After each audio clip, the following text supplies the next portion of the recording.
금융위기라는 것은 우리 사람 질병하고 똑같아서 전염력이 굉장히 뛰어나요. 규모가 제법 큰 나라에서 금융위기가 터지면 금방 다른 나라들로 전염이 되면서 전 세계의 경제가 몸살을 앓게 돼요. 다행인 것은 우리나라는 부동산 시장이 이미 2022년도에 붕괴를 시작했어요. 최근에 그리고 2023년부터는 금융물이 다 사라지면서 장기 정체기에 들어갔어요. 그러니까 더 안 떨어지기 상황이 된 거죠. 네네. 거기다 우리나라 주가 지수는 지금 2,600대잖아요. 그렇죠. 이건 코리아 디스카운트라고 그러죠. 지나치게 과소평가돼 있어요. 네. 이건 뭘로 알 수가 있냐면 1989년대 우리나라 그 주가 지수가 한때 1,000을 넘었어요. 그때 당시에 미국 다우 지수가 3,000 조금 넘었을 때예요. 우리나라는 한 3배 정도 높았었는데 네. 근데 지금은 우리나라 2,600, 미국은 38,000 이러잖아요. 격차가 너무 커져 있잖아요. 그동안에 또 우리나라 성장률이 미국보다 많았잖아요. 부가 취향률이 그만큼 많았다는 이야기지. 이익이 그만큼 커졌다는 얘기죠. 네. 그러면 주식시장이 우리나라가 미국보다 더 호조를 보여야 되는데 우리 지금 미국의 10분의 1도 안 되잖아요. 네. 그래서 주식시장도 거품이 꺼질 게 별로 없다고 저는 보고 있어요. 오히려, 물론 네. 이제 금리가 오면 타격을 입어요. 네네. 다른 나라에 비해서는 타격이 좀 적겠지만 그 타격을 입지 않을 수 없다. 저는 그렇게 보고 있어요. 우리나라는 세계적인 금융위기가 닥쳐오더라도 그걸 타개할 기가 막힌 정책 수단을 하나 보유하고 있어요. 그게 뭐냐면 정부가 환율이 떨어지는 것을 용납만 해주면 그런 정책만 펼치면 얼마든지 타개할 수 있어요. 왜 그러냐면요. 환율이 떨어지잖아요. 네. 그러면 우리나라에 투자하면 환차익이 생겨요. 예. 그럼 미국으로 떠났던 네. 국내 금융자본은 물론이고 국제 금융자본들도 한국에 투자하면 환차익 누릴 수 있으니까 몰려올 거란 말이에요. 그럼 유동성이 풍부해져요. 그 유동성이 풍부해졌으면 신용파괴율 작동을 차단해낼 수 있어요. 거기다가 경제활동도 활성화시킬 수 있어요. 환율이 떨어진다라고 하면 사실 수출기업 입장에서는 좀 안 좋을 수 있죠. 그 말씀 진짜 그 질문 잘해 주셨어요. 네. 그 경제학 이론대로라면 네. 환율이 떨어지면 수출은 줄고 네. 또 환율이 오르면 수출은 증가한다고 그래요. 보통 그렇죠. 예. 근데 이거 경상수지 적자인 국가에서는 그 맞는 말이에요. 네. 근데 경상수지가 만성적인 흑자인 나라들은 반대예요. 환율이 오르면 중장기적으로 수출은 반드시 줄었어요. 반대 사례가 하나도 없어요. 세계사에서 제가 그 사례를 찾아보려고 하는데 하나도 없어요. 반대로 환율이 점진적으로 떨어지잖아요. 수출은 반드시 증가해요. 그 왜 그런지 아시죠? 그러니까 환율이 떨어진다라는 거는 자국의 통화 가치가 통화 가치가 그럼요. 커진다라는 데 수출이 늘어난다고요. 네. 가격 경쟁력이 떨어지니까 환율이 내리면 예. 그럼 수출이 줄어들 것 같죠. 예. 근데 현실은 그 반대라니까요. 그게 왜 그러냐면요. 기업은 망하기 때문에 강해요. 우리나라에서 그런 사례가 2번 있었어요. 1980년대 말하고 2000년대 초하고. 그 2000년대 초 말씀을 드릴게요. 네. 2001년 말에 우리나라 그 환율이 달러당 1326원이었어요. 네네. 이게 2007년 10월에는 이게 한때 899원까지 떨어졌어요. 우리 원화 가치로는 거의 50% 가까이 오른 거예요. 그럼 수출 경쟁력은 50%만큼 떨어졌다는 얘기 아니에요. 네네네. 근데 그 사이에 우리 수출은 2.5배가 증가해요. 오히려. 경상수지 흑자는 계속 커져요. 이게 왜 그러냐면요. 환율이 떨어지면 수출 기업들은 당장 도산에 직면하게 돼요. 네네. 100달러짜리 수출하던 기업들은 150달러짜리 개발해내야 돼. 그것도 안 돼. 200달러짜리를 개발해내야 돼. 기업들은 살아남기 위해서 필사적인 노력을 기울여서 150달러짜리, 200달러짜리를 계속 개발해낸 거예요. 그래 우리나라 수출이 갑자기 증가했고 거기에다 우리나라 기업들은 세계 최강의 경쟁력을 갖기 시작하게 된 거예요. 그래서 네네. 그래서 경제학 이론이 가르치는 대로 경제적인 펼치면 반드시 실패해요. 미국은 그 반대 정책을 펼쳐서 놀랍게도 하강하던 경기를 반전을 시켜 높은 성장률을 기록하게 했잖아요. 네. 그런 사례가 있으면 경제학 이론보다는 현실을 더 이제 중요시 여겨야죠. 제가 지금 제일 안타깝게 생각하는 게 그거예요. 우리 정부는 수출이 GDP의 절반에 육박한다고 얘기하면서 고환율 정책을 펼쳐요. 그러니까 이거는 틀렸어요. 왜냐하면 수출은 매출 총액이고 GDP는 부가가치 총액이란 말이에요.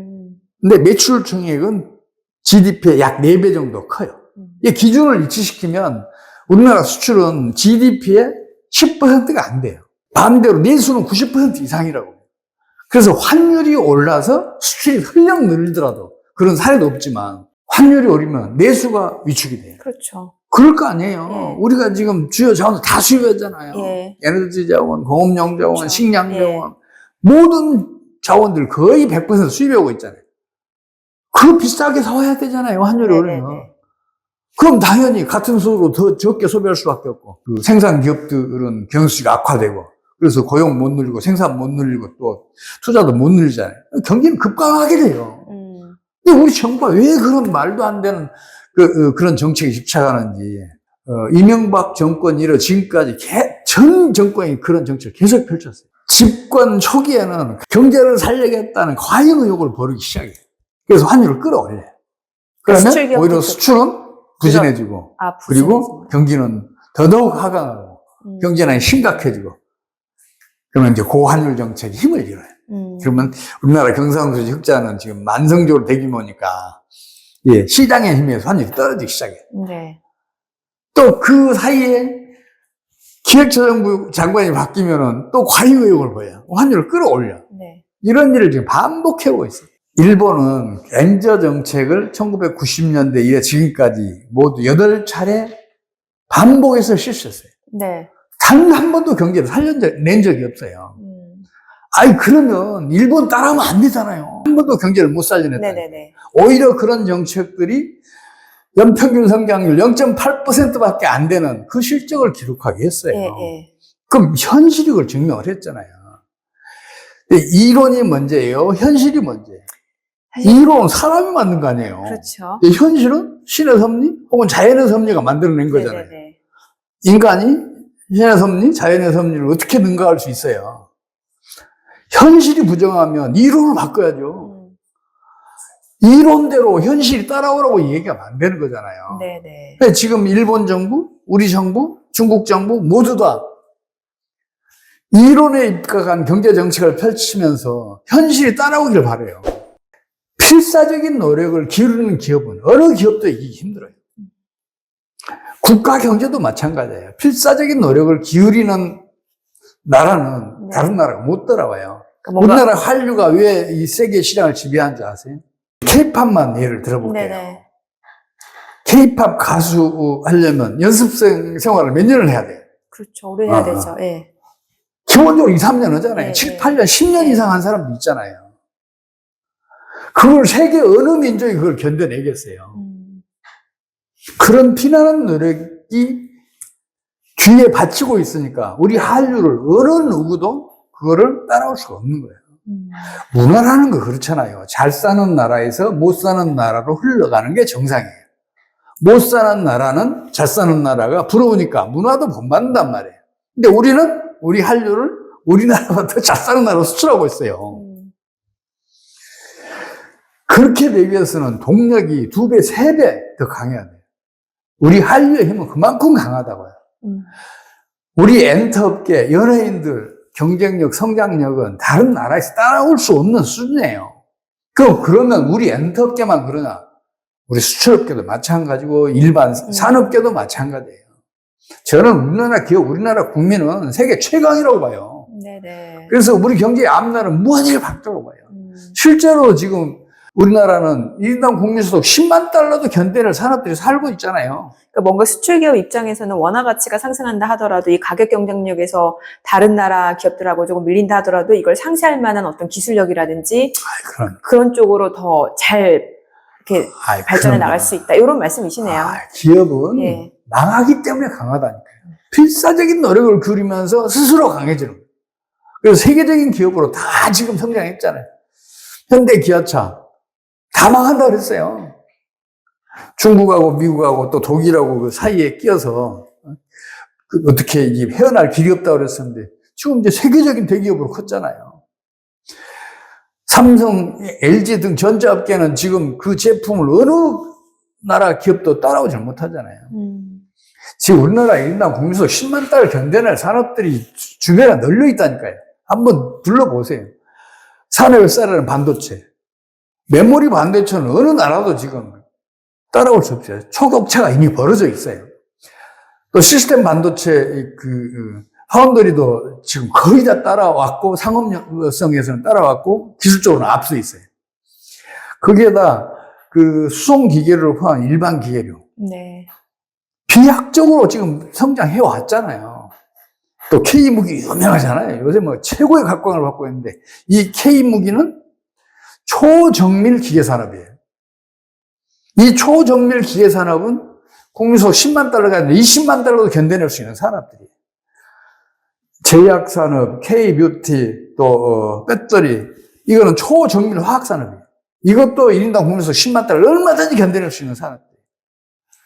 여기에다 우리나라 중소기업들이 생산하는 제품들 있잖아요. 수출하는 네네. 제품들. 손톱깎이니, 모자니, 또 뭐 헬멧이니 이런 등등. 세계 시장에 가봐요. 아니, 그래서 명품 중에 명품 대접을 받잖아요. 저 그래서 여쭤보고 싶은 거는 그래서 미국 경제는 곧 경기 침체가 올 거다. 근데 우리나라도 그 여파를 피해가긴 쉽진 않지만 그래도 우리나라는 상대적으로 저평가되어 있었고.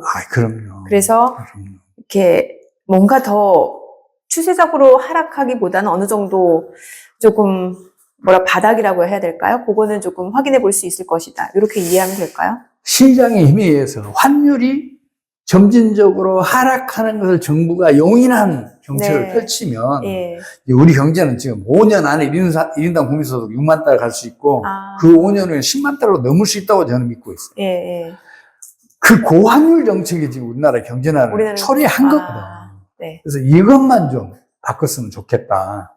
그것만 바꾸면 환율이 점진적으로 하락하는 걸 용납만 해주면 국내에 투자하면 환차 이익이 생기잖아요. 그렇죠.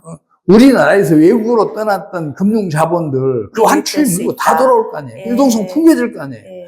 그러면 그 유동성 풍부해진 걸로 주시장도 살려내고 부동산 시장도 살려내고 그러니까 미국이 경제 활동을 강달러로 활성화시키고 그렇게 한 것처럼 우리도 원화 가치를 높여서 외국계 자금을 유입하게끔 환경을 만들어야 된다. 경제병리학이라는 책을 내신 거잖아요. 경제학이라는 것은 경제를 하나의 유기체로 간주하고 성립을 했는데 생리학 수준에 머물러 있고 병리학은 전혀 없어요. 그래서 이걸 한번 수립해 봐야겠다는 생각을 제가 1982년도에 갖게 됐는데 네네. 그때 우리나라가 외환위기를 겪었어요. 네. 금융위기가 반복되는 건 알겠는데 금융위기요. 그 필연적으로 반복되는 원리, 경제 네. 원리를 못 찾았어요. 네네. 30년 동안 헤매다가 겨우 그걸 이제 원리를 찾아놨는데 그 경제 원리를 찾아놨다 해서 끝나는 게 아니잖아요. 그걸 임상 사례들로 입증을 해야 되잖아요. 내 주장이 옳다. 그거 임상 사례 연구한 다 10년 걸렸어요. 그래서 네. 제가 이 책을 연구하기 시작한 지 42년 만에 이 책을 발간하게 됐습니다. 42년? 42년 만에. 왜 금융위기가 계속해서 반복되는지 원리를 찾기 위해서 예.